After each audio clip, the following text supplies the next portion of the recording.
রমজানের প্রথম দিনেই কারওয়ান বাজারে অভিযান পরিচালনা করবে জাতীয় ভোক্তা অধিকার সংরক্ষণ অধিদপ্তর। সেখানে আছেন সহকর্মী ইউসুফ রানা। আমরা সরাসরি চলে যাচ্ছি তার কাছে। ইউসুফ, কি নিয়ে আজকের এই অভিযান, বিস্তারিত জানাবেন।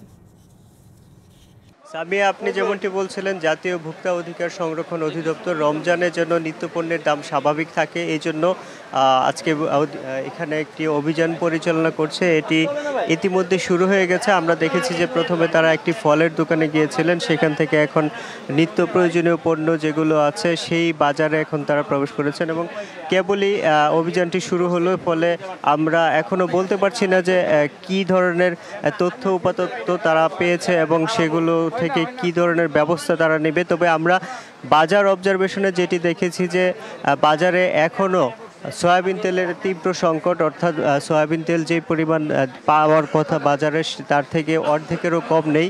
ফলে ক্রেতারা কিন্তু বারবারই ঘুরে যাচ্ছেন এই সয়াবিন তেলের জন্য এবং বিক্রেতারা আমাদেরকে যেটি বলছেন যে সয়াবিন তেলের ক্রেতা যারা আসছেন তাদেরকে তারা সয়াবিন তেল দিতে না পারার কারণে কিন্তু অন্য পণ্য বিক্রি করতেও সমস্যা হচ্ছে।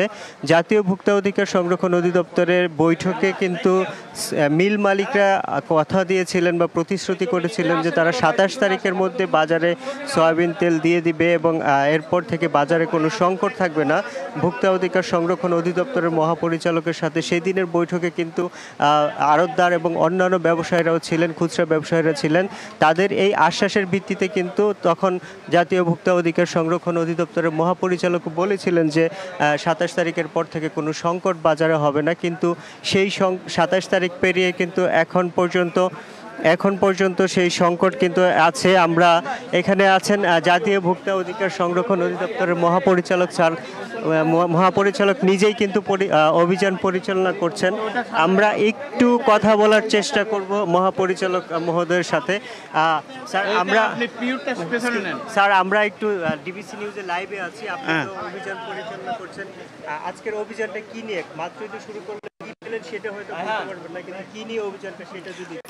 কালার এক্সপার্ট, জর্জ স্যাপ এবং মাইল্ড অন হ্যান্ডস টেকনোলজি সমৃদ্ধ অরিক্স ক্রিস্টাল ওয়াশ আপনার আমাদের ভোগ্যপণ্য নিয়ে অভিযান, সকল ধরনের ভোগ্যপণ্য নিয়ে অভিযান এবং পার্টিকুলারলি অন্যান্য যে ভোগ্যপণ্য এবং রোজার মধ্যে যেটা চাহিদা মানুষের, সেগুলা এখন আমরা যেটা জেনেছি বাজার থেকে, সেগুলার বিষয়ে মানুষের কোনো অভিযোগ নাই। তেমন অভিযোগ হচ্ছে এখন তেল পাচ্ছে না, এই কারণে সয়াবিন তেল নিয়ে পার্টিকুলার এটাকে কেন্দ্র করে অভিযান আমরা পরিচালনা করছি এবং এই দোকানদারদের দেখছি এখানেও কিছু কিছু ব্যত্যয় আছে। যেমন আপনি দেখেন এই স্টারশিপ, এটা হলো সয়াবিন, এটা সয়াবিন, ওটা কি পিওরটা কি?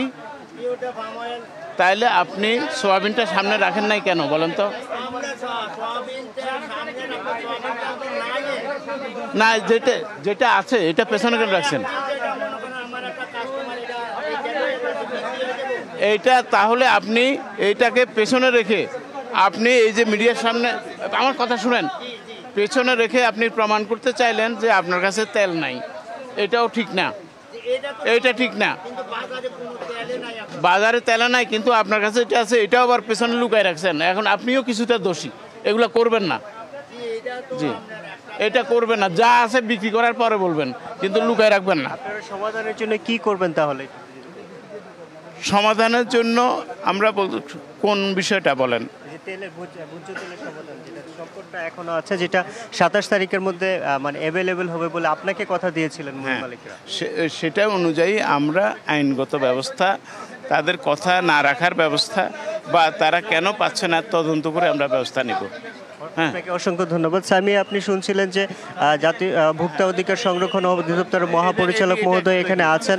27 তারিখের মধ্যে তেলের যে সংকট কাটবে সেটি কিন্তু কথা দিয়েছিল মিল মালিকরা, কিন্তু সেটি এখনো হয়নি। তিনি সেই অনুযায়ী তদন্ত করে মিল মালিকদের বিরুদ্ধে ব্যবস্থা নেবেন বলে আমাদেরকে জানিয়েছেন। তো সামিয়া, এই ছিল এখানকার সর্বশেষ খবর। নিশ্চয়ই ইউসুফ, আমরা পরবর্তীতে আরও তথ্য আপনার মাধ্যমে জানতে পারবো। ধন্যবাদ আমাদের সাথে যুক্ত হওয়ার জন্য।